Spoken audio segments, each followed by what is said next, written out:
Already. Yes sir. Jodhpur range की साइक्लोनर team ने एक और बड़ी सफलता हासिल करते हुए राजस्थान के टॉप 25 में शुमार 40,000 के इनामी प्रकाश चाहर को बहुत जद्दोजहद के बाद गिरफ्तार करने में बड़ी सफलता अर्जित की है। यह अपराधी राज्य के टॉप 25 में शामिल है, टॉप 25 भगोड़ों में, कुख्यात अपराधियों में शामिल है। इसकी गिरफ्तारी के लिए 40,000 रुपये का इनाम घोषित था। यह 6 सालों से फरार चल रहा था और अभी तक की जानकारी के अनुसार 4 जिलों में, जालौर, सिरोही, जोधपुर कमिश्नरेट और बाड़मेर, 4 जगह के मुकदमों में है। जिस तरीके से हमारी रेंज की साइक्लोनर टीम और पूरी रेंज की टीम मादक द्रव्यों के कुख्यात तस्करों के खिलाफ कमर कस के अभियान चला रही है,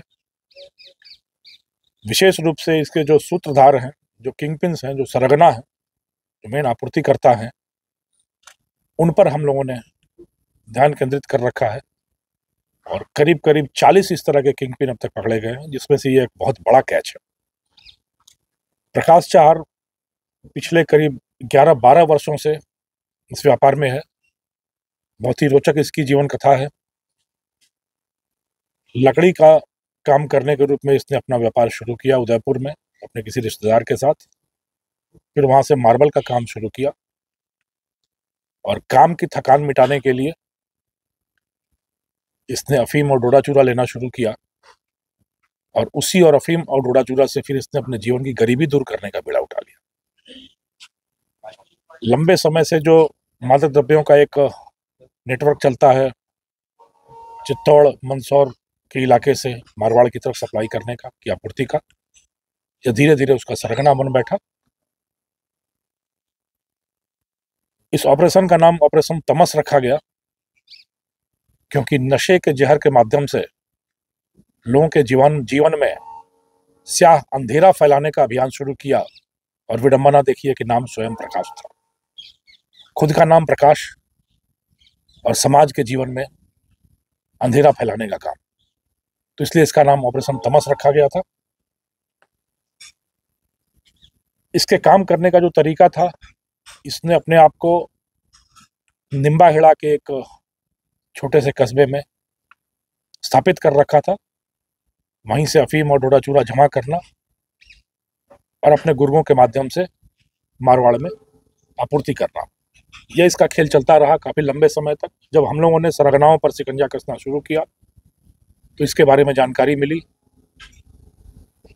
एक बार साइक्लोनर टीम निम्बाहेड़ा में इसके ठिकाने तक पहुंची और वहां पर यह डेयर डेविल एक्ट करते हुए छत से कूदकर एक मोटरसाइकिल पर निकल भागने में कामयाब हो गया। यह करीब 2 महीने पहले की बात है।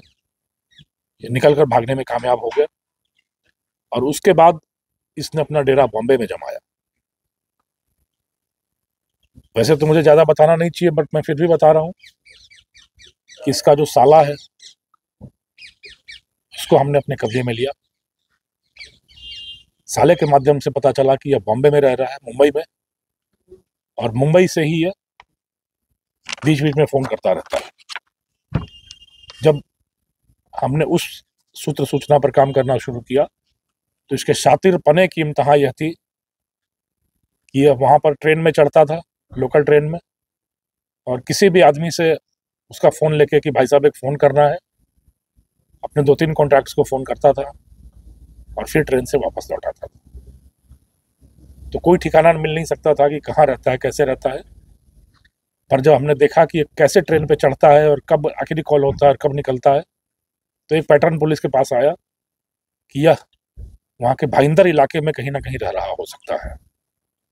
फिर हमारी टीम करीब 15 दिन तक मुंबई के भाईंदर इलाके में रही, पर इसका कोई ठिकाना नहीं था। चूंकि जो हमने आपको बताया कॉल करने का तरीका वो बड़ा ही शातिर तरीका था, तो वहाँ लकड़ी का काम करने वालों से जब हम लोगों ने कॉन्टैक्ट किया, कई तरह के मजदूरों से, तो उन्होंने बताया एक है जो बड़ा रईस की तरह रहता है और बड़े बड़े शौक रखता है, पर लकड़ी का कारीगर है। तो उस ठिकाने पर जब हम पहुंचे तो हमारी बदकिस्मती से वहां से 2 दिन पहले ही निकला था जिसके पास ठहरा था। पर जब हमने उस आदमी के तकनीकी चीज़ों का विश्लेषण शुरू किया तो एक नया पैटर्न निकल के आया गुजरात के नवसारी में। सूरत से आगे नवसारी जिला है गुजरात का, वहाँ एक नया कॉन्टैक्ट स्टैब्लिश होता दिखा। फिर हमारी टीम गुजरात के नवसारी पहुंची, 5 दिन तक वहाँ कैंप किया। वहाँ फिर हम लोग लकड़ी का कारीगर बनकर नौकरी खोजते रहे। एक दुकान में हम लोग पहुंचे वहाँ नवसारी इलाके में, गांव का नाम बिलीमोरा इलाके में लकड़ी का काम खोजते हुए हम लोग पहुंचे। तो वहाँ एक कारीगर ने हमें इस तक पहुंचाया, ये मालिक हैं हमारे और ये आपको काम दे सकते हैं, आप इनसे बात करो। तो जब वो ठिकाना हम लोग करीब 5-6 दिन की जद्दोजहद के बाद वहाँ तक पहुंचे, जब इसकी पहचान हो गई कि ये यही है जो वहाँ लकड़ी के कारखान का बड़ा कारीगर बनकर, उस्ताद बनकर बैठा है, तो फिर हमने सहयोग लिया नवसारी, गुजरात के नवसारी जिले की पुलिस का, उनकी विशेष टीम के साथ दबिश देकर इसको हमने बिलीमोरा इलाके में गिरफ्तार किया। करीब 5 महीने तक अपने शातिर पन्ने से ये हमारी परीक्षा लेता रहा। हम लोग 2 जगह असफल हुए, पर अंतिम तौर पर नवसारी इलाके से इसकी गिरफ्तारी हुई। अभी तक की पूछताछ में बहुत ही सनसनीखेज खुलासे आ रहे हैं कि एक पूरा विन्यास, एक पूरा पैटर्न, किस तरीके से नशे का कारोबार फल फूल रहा था और किस तरीके से इसको बढ़ाया जा रहा था, उस पर काफी प्रकाश डाल रहा है प्रकाश। बट मुझे अब लगता है कि जो ऑपरेशन तमस चला, इसके इस व्यापार के अंधेरे के लिए पर्याप्त होगा और यह एक बड़ा किंग पिन, बहुत बड़ा धक्का इस व्यवसाय में जुड़े हुए अवैध व्यापारियों के लिए।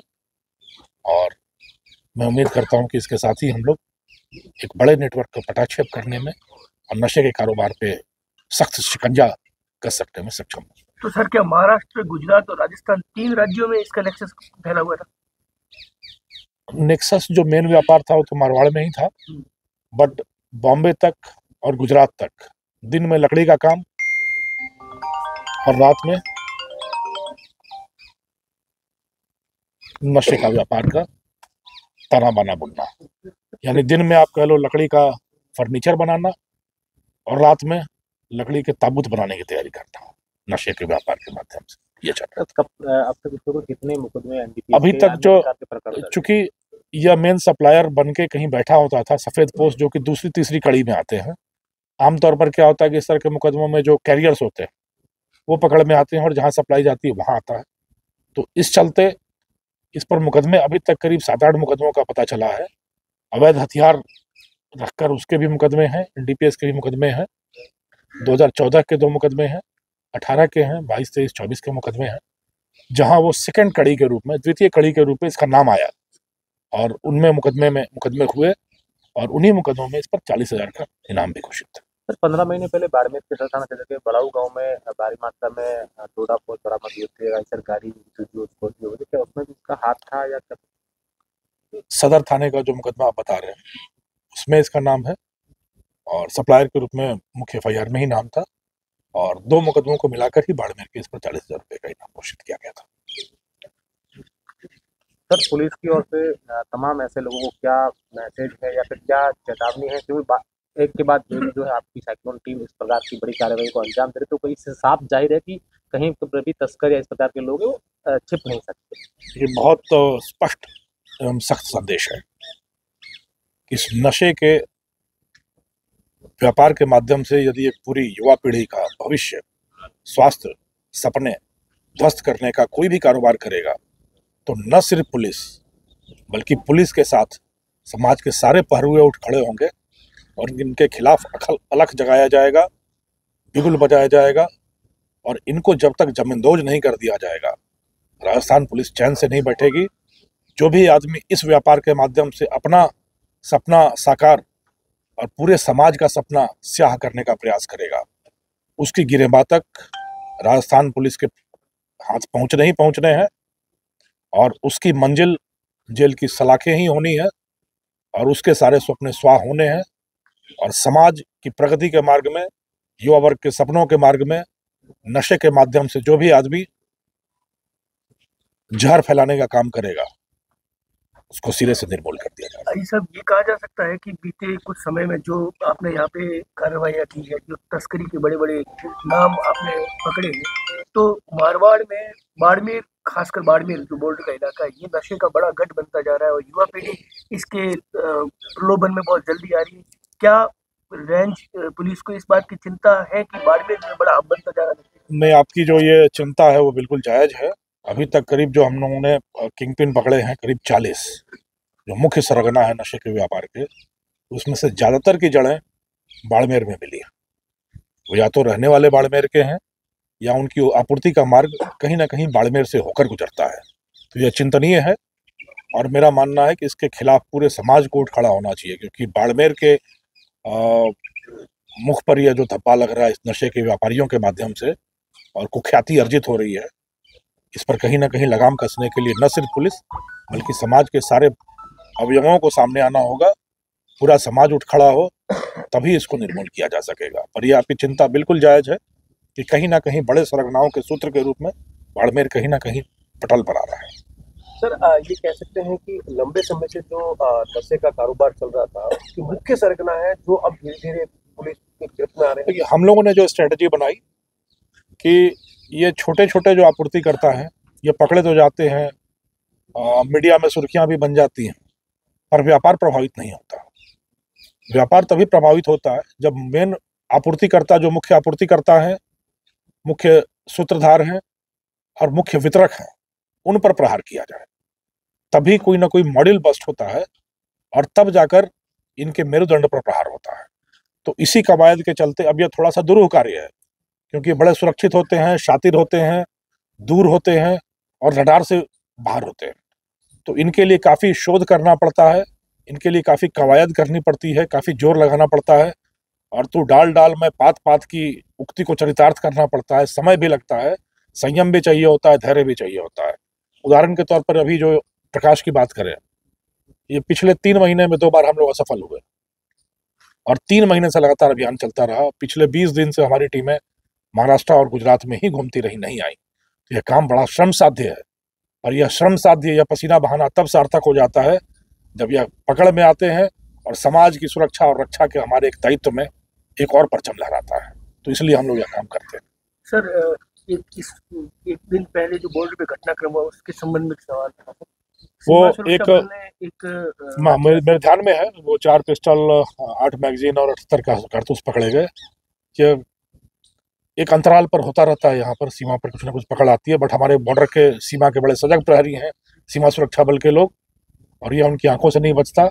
और ये आप सोचे कि अगर यह हथियार या कारतूस अगर निकल आता तो यह कहीं ना कहीं विध्वंस का एक बहुत बड़ा प्रतीक बनकर आता। सर, कहीं ना कहीं पंजाब के जो हथियार तस्कर हैं उनकी यहाँ पर जो है कुछ हम लोग इस चीज़ पर बहुत प्रभावी तौर पर निगरानी रखते हैं कि जो ये ड्रग्स का और हथियार का मॉड्यूल चल रहा था, जो अभी हमारी सीमाओं में भी गंगानगर बीकानेर तक पहुंचा है, वो कहीं जैसलमेर और बाड़मेर की धरती पर ना आ जाए। तो इसके लिए सीमा सुरक्षा बल के साथ, खुफिया एजेंसियों के साथ हम लोग लगातार संपर्क में रहते हैं, लगातार संयुक्त अभियान चलाते रहते हैं, ताकि ऐसी कोई भी संभावना भी अगर पैदा हो तो उस संभावना को शुरू में ही ध्वस्त कर दिया जाए। ड्रोन के जरिए तस्करी इस बॉर्डर पे अंदेशा इस बात को जाहिर है कि कहीं बीकानेर या गंगानगर बॉर्डर पे जो ड्रोन के जरिए तस्करी हो रही है, कहीं इस इलाके को भी ड्रोन। देखिए, इस संभावना अगर ये बन सकती है तो इसको नकारा नहीं जा सकता, क्योंकि यदि कोई व्यक्ति तस्करी इस क्षेत्र के माध्यम से करना चाहे तो कई सारी संभावनाएं यहाँ भी होती हैं, क्योंकि यह निर्जन सा स्थल है। यहाँ पुलिस बल की, सुरक्षा बलों की उपस्थिति भी थोड़ी कम है और वीरान इलाका है, निर्जन इलाका है, खास करके सीमावर्ती इलाकों में देखें तो। और कनेक्टिविटी जो है बहुत अच्छी हो गई है भारतमाला सड़क के बाद, तो एक संभावना को नकारा नहीं जा सकता। पर अभी तक जो प्राथमिक साक्ष्य मिल रहे हैं, जो प्राथमिक सूत्र हैं, उसके हिसाब से अभी तक यह शुरू नहीं हुआ है। बट यह शुरू न हो पाए इसके लिए हम लोग को पहले से ही अपना किला जो है मजबूत करना है और उस मजबूत करने की कवायद चल रही है। सर, एक अंतिम सवाल, जो पुलिस की नज़र में पुराने जो तस्कर जो अभी एक्टिव नहीं है, क्या उन पर भी नज़र है कि कहीं वो वापस एक्टिव तो नहीं हो रहे? देखो, अब ज़्यादा बोलना इसमें अभी उचित नहीं होगा, पर ये जो लगातार सफलताएं मिल रही हैं, इन सफलताओं के पीछे वही कवायद होनी चाहिए कि जो पुराने सरगना रहे हैं, पुराने किंगपिन्स रहे हैं, जब तक उनकी कुंडली न खंगाली जाए जब तक उनके डीएनए की जांच न की जाए तब तक ये जो नए सरगना पनप रहे हैं तक पहुंचना मुश्किल होता है। और ये हमारी प्रोफेशनल, हमारी पेशेवर मैं कहूँगा रहस्य हैं, जिनका ज़्यादा उद्घाटन करना हमारे लिए भी घातक हो सकता है, आपके लिए रोचक हो सकता है पर हमारे लिए घातक हो सकता है। इसलिए मैं सिर्फ एक इंगित करके ही छोड़ दूंगा इसको। Thank you sir.